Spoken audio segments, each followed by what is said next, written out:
We can see the holes for the body shell and the subframe are misaligned. By correcting the geometry between the two panels and bolting them together, the result is significantly improved vehicle dynamics and handling.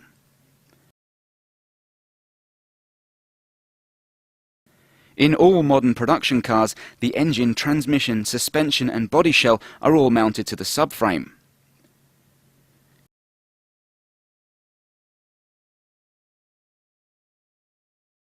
Bolting the subframe and body shell together makes for an incredibly stiff construction, but problems arise between the mating of the two structures. You can see in this cut model that the bolt is far too small for the hole in which it is supposed to fit, with significant room either side of the bolt. The reason why the holes are made so big is to speed up the production process when the car is being built at the factory. However, because of the size of the hole, the body shell and subframe are able to move even when the bolt is in place. Looking at the pickup points from the subframe to the body shell, you can see the marks as evidence that the two panels are significantly misaligned.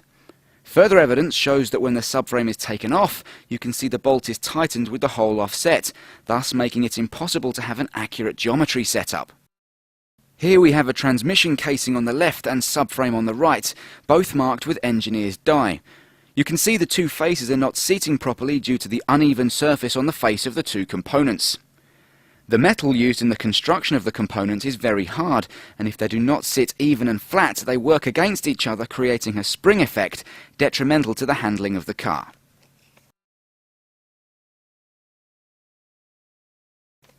So, how do the rigid collars work? The rigid collars will wipe out spring effect by giving the mounting bolt an even surface to bite into. The collars are constructed using a special aluminium which is tapered, and when it is fitted and torqued up, the metal spreads to form an even surface and contact face for the panels to mount on, making the bolt hole a perfect fit. This is almost as strong as welding the components together as you would in a competition car, for example. The rigid collars act as a body reinforcement, and once fitted to the recommended key points where the subframe meets the chassis, the join between them will be perfect, significantly improving the handling of the car. Take a look at this example as the car comes over the step without the rigid collar. Notice the vertical movement in the body. Now look at the same car, this time fitted with rigid collars.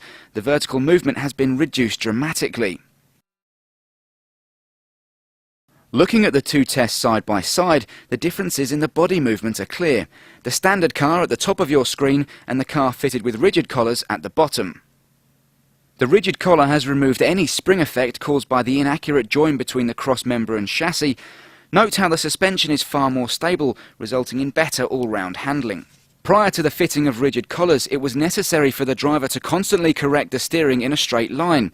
However, this is completely eliminated because the collar allows the vehicle's geometry to be set up accurately. Again, the result is vastly improved straight-line handling as well as a reduction in road noise. Another benefit is the improved feedback through the steering wheel, offering up a much more positive feel when changing direction at high or low speeds. Installation is easy and it's not necessary to remove the subframe completely. Simply create a 40mm gap between each mounting point and insert the collars one by one. With the right equipment, the job should take less than an hour.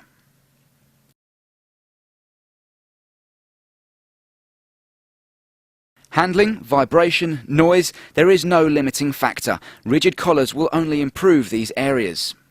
We are constantly developing more models, enjoying improved handling and more enjoyable driving.